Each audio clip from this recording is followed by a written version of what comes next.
evening. Welcome to another segment of Tuesday Talk with Dr. Yaz. That's right, Tuesday Talk with Dr. Yaz. You are in the right place at the right time. It is the month of May. School is coming to an end, and guess what? Summer is here.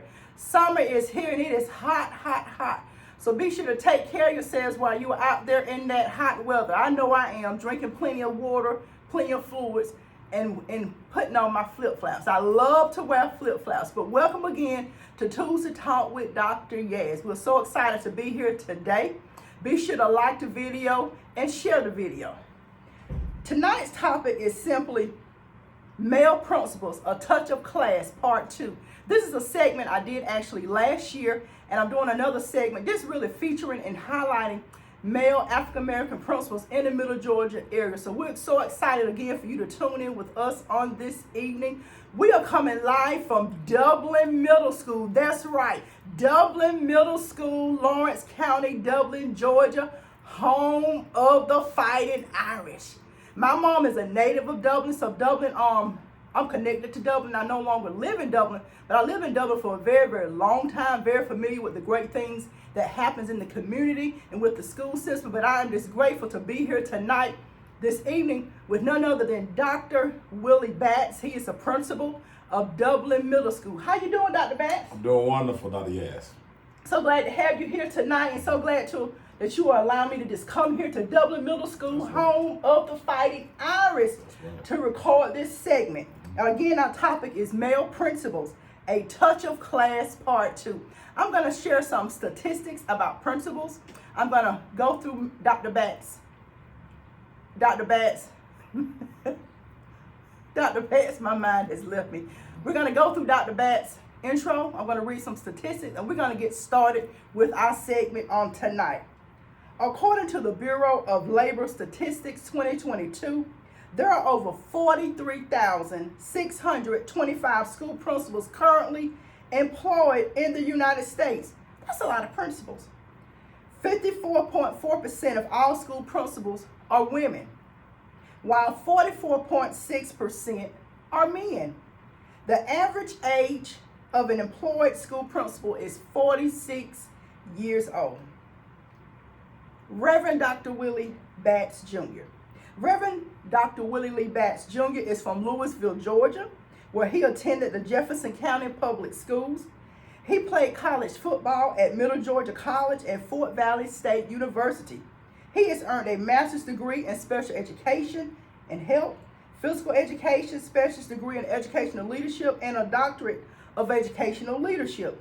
He is employed by the Dublin City Schools as a principal here at Dublin Middle School. He is married to Felicia Batts, who is an educator as well. They are blessed with two sons, Willie III and Matthew, as well as their daughter, Winter Grace Batts. He is a member of the New Pilgrim Baptist Church in Macon, Georgia. Dr. Batts, is the pastor of both the Brundage Mount Baptist Church in McIntyre, Georgia, and Laurel Grove Baptist Church in Dry Branch, Georgia. Good evening again. Welcome to the show. I'm so glad to have you on tonight. This is probably our third attempt to record. When we made an attempt last year, we had something scheduled. We had to do a revival. Then the second time we scheduled something, I got sick, went home sick. But anyway, we were able to make it to the third segment. So things happen for a reason. So this is the right time, the right place, the right moment to highlight Dr. Batts and Dublin Middle School here in Dublin, Georgia. Again, the home of the Fighting Irish. Now, I'm a little biased. Now, you know I bleed blue and gold. Yeah. Warrior Land and Wilkinson County. But anyway, tonight, this evening is all about the Dublin City Schools, home of the Fighting Irish. All right, let's talk about it. Did you ever think you would be an educator or an administrator in the school system? To be honest, Dr. Yaz, I had no idea. When I was playing college football at Fort Valley State, I had one more year before I can graduate. Okay. But when I finished my eligibility, we had a new football coach. Okay. And he approached me and asked me, was I interested in being a graduate assistant? Wow. He told me he'll keep me on scholarship if I were interested in being a coach. And I took him up on that offer, fell in love with coaching. Wow. So when I graduated, I talked to my high school coach back home in Jefferson County, J.B. Arnold, and he offered me a job, and I went back home my first year out of college, and I was a coach, and I was a co-teacher at Jefferson County High School. Did that 1 year. I went down to Doherty to go enroll in Albany State to work on my master's. Ended up coaching down at Doherty High School in Albany, Georgia. The head coach there, Coach Carol Wright, took a job in Southwest Macon, and he asked me to come with him. Came to Macon. So basically, through coaching, and I kind of fell in love with the role of an African American male in the school system. And as the Lord was able to mature me and guide me, I started to kind of see the bigger picture that, you know, even though I'm having a great impact coaching, and I can have a greater impact as an administrator. Wow. So, lo and behold, the Bible said the steps of a good man are ordered by the Lord. That's right. I never ever had an idea to be sitting here, but by just following my passion, and the good Lord took a hold of the rest, and here I am today. I'm leading 550 middle school age students to be successful. That is awesome. What is a typical day like in the life of a principal at work? You constantly building relationships. You're constantly putting out fires, and constantly making sure that my staff, my students are safe, my parents, they know what's going on, and making sure that our students are being successful. So, and one thing about middle age, I tell people all the time, either you're gonna love middle school or you're gonna hate middle school. It's nowhere in the middle, because you're dealing in an important age group where students are kind of growing into their identity, finding out their identity, hormones developing all over the place. So, you know, you never know what you're going to get. But I enjoy every minute of it, and I just tell you, just that relationship piece, never underestimate the power of building relationships. Because when I have a relationship with my students, when there is a situation, I can easily diffuse it, I can easily de-escalate it, because they know I love them, and they know I'm gonna do whatever I can for their best interest. That is so true. You talked about being consistent with building relationships. And you also talked about never underestimate the power of relationship. That is so true. I worked in a middle school setting for a year.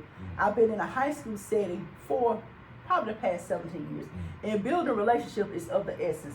As educators, regardless of what field, what role you play as a bus driver, custodian, that teacher, that administrator, that counselor, that cafeteria worker, building relationships is essential.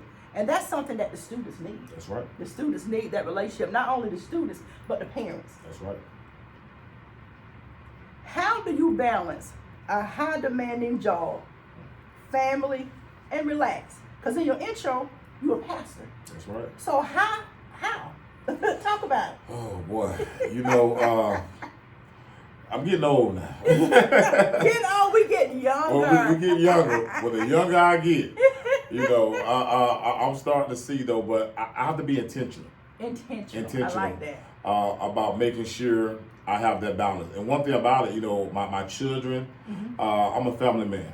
So when I took the job in Dublin City, I was Superintendent Dr. Fergie Williams. When he offered it to me, I told him what I needed, because I'm a family guy. Right. And he made it happen. Awesome. So at the time, he offered my wife a position, me a position. We all under one roof. So therefore, when I come to work, one of my children, they're here with me. So I have the joy of not only spending time with him, but also being his principal. And then my daughter, she's right down the road, and my son, he's at the high school, and we have a unique system here, because my daughter rides to school with me, but there's a transfer bus that will take her to her elementary school, and then my son, he's driving now, so he's driving to high school, so that allows me, I see them every morning, I see them throughout the day, I see them when we get home, and then one thing about this community, because you know I'm an athletic, my kids, they're athletic. So I'm there with them. Now, pastoring, I've been pastoring 9 years at both churches. So I have established that relationship. They know one call, that's all. and I'm faithful to them, and they've been faithful to me. They understand they have a working pastor. But believe it or not, I'm in a better position now that, you know, I can accommodate them a little bit more than what I was able to before I got in this seat.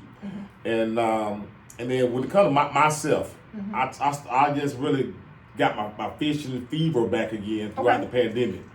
And so I purchased me a boat. He has a boat, y'all. Principal Bass has a boat. Now, I'm learning. I'm gonna wreck the boat a couple times. Y'all pray for my safety while I'm out there. But you know, I'm intentional. I'm gonna work hard. But I'm gonna play harder. And I make sure that I make time to have that balance in life. I'm gonna work with fidelity. I'm gonna spend time with my family. I'm gonna make sure I serve my churches and honor the Lord. And then I'm gonna make sure that I have time for me. I try to spend time with myself, me and my wife, and then my family. So I'm gonna make sure that those three things become important, because I need that mental rest and relaxation to make sure I'm insane to be able to perform my job. I like that. You talked about being intentional, and it's so important that we are intentional with what we do on a daily basis. Generation Z. Let's talk about Generation Z. Whoa. Generation Z represents students in the age bracket of 10 years old through 25 years old, born in the years of 1997 through 2012. They have seen a lot and experienced a lot with the rise of technology, virtual learning, social media, and massive world events. How can we reach them and teach them? One thing about me, all of my kids fall in that category. I have a 16, 11, and a 10.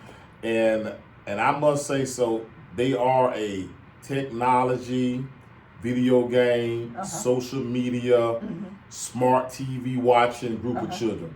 And what we have to understand, some content, even though we try to limit, it's going to be accessible to them. Never take for granted what you think that they don't know at the age that they are according to what we were. Right. So don't take for granted, well, you know, it may not be appropriate now to have the birds and the bees talk. It may not be appropriate now that I'm telling you gonna have to just get out of that rural shell, that comfort zone that a lot of parents have. Because if we don't educate our children, then, you know, these will. And then their peers will. And by me being in the school system, I'm kind of, you know, up to date with what's going on with their language and how they view things. But I make sure that they are involved in extracurricular activities. My boys, sports. My daughter, she does sports and fine arts. They really, it's school, it's extracurricular activity, it's come home, it's time to eat, and they do it again tomorrow. So I make sure they are involved, because the idle mind can become a devil workshop. So, but we have to make sure, in order to reach them as well, that we are educated with technology devices. That we are, because it's like anything in life, good and bad. Technology, here in Dublin City Schools, we're 1-to-1. Every child have a Chromebook. A majority, they have Google Classroom, so majority of their lessons done through a virtual and a direct teaching setting. So we need to make sure that we are in tune and that we are social media friends with them. We're knowing what they're posting. Knowing, you know, what's going on with them. Because you can be caught in the blind. And so I challenge a lot of parents, I challenge a lot of us to learn. Get your smartphone, get your email, know your children's passwords, know what's going on their social media site. Because you will be caught off guard with what they're watching or with what some of their peers may be sending them. Thank you for that. Don't get caught off guard for our parents. My final question tonight is, what advice can you give a rising male or female who is aspiring to become an administrator? I tell people this all the time. If you have a genuine heart to see people be successful, because as a principal, even though a lot of times we think we just deal with children, but we deal with staff. I have new teachers coming in, 23, 24, and of course they have this college degree, and all of a sudden they're eager to teach, and they think kids is going to sit down and be fighting over who's going to answer the question. Not so. So I have to know how to develop them and to grow them with the expectation of children going to be children. I tell people this all the time. It's going back to that relationship building piece. If you want to be a leader, you want to be a principal, you have to be approachable. You have to build relationships. You have to know how to have equity, because what student A need may be different what student B need. And what my teacher need for support may be different from what this veteran teacher need for support. So you got to know how to be able to provide equity to your staff, that equity to your students. You have to have a genuine heart that you want to see them successful. So that's why we developed this Boys to Men mentor program, because we know that our young boys need that guidance. And all we do is teach them about character, integrity. We're involved in community service projects. And now next year we're working on a Girls to Pearls mentor project. I love it. Because at this age group of middle school, if we don't take a hold of them and mold and shape them, then we're going to allow the technology. We're going to allow social media to do that. And then we don't want that. We want to let them know we're probably 90% African American here at Dublin City. But one thing about our mentor groups, we have whites and blacks involved. We don't see color. We see children. And our job is to make sure all children will be successful up under our leadership. That last statement, all children will be successful under our leadership. I like that, Dr. Batts. It has been a pleasure interviewing you on tonight. Thank you for allowing me to come into your office at Dublin Middle School, the home of the Fighting Irish. Check them out. They're doing great things here at Dublin Middle School, Dublin City Schools as a whole. You can definitely find them on social media. I'm Facebook friends with them, so I see a lot of the great pictures that show everything that they're doing here in the classroom with that Boys to Men mentoring program. So more things are coming under the leadership of Dr. Batts, the other leadership here, just everyone as a whole, faculty staff here at Dublin Middle School. I know, for what I can tell tonight from you, let me back up for a minute. The first time I came into contact with you and your wife, I'm reminded this was, I don't know, maybe within the last 10 years. I worked with the Wilkes County High School, and one of our retired administrators, Dr. Cheney Scott, set up a professional learning day. And I remember Dr. Batts and his wife came to our high school to conduct professional learning for a day with our staff.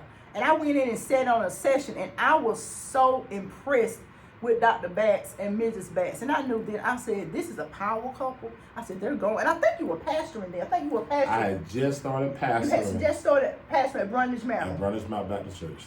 And I knew then from just sitting in with, I could just see the enthusiasm and passion that he and his wife had for teaching and for learning, working with not only staff but students. And I knew then, I said, they're going somewhere. And years later, from then, I don't know if you was administrator, teacher, I'm not sure what role. I was a coach then. Okay, you and your wife were in, so you wasn't even in administration at that time. But years later, look what he has landed. Dublin City School principal. Again, thank you for tuning in tonight for Tuesday Talk with Dr. Yaz. Take care.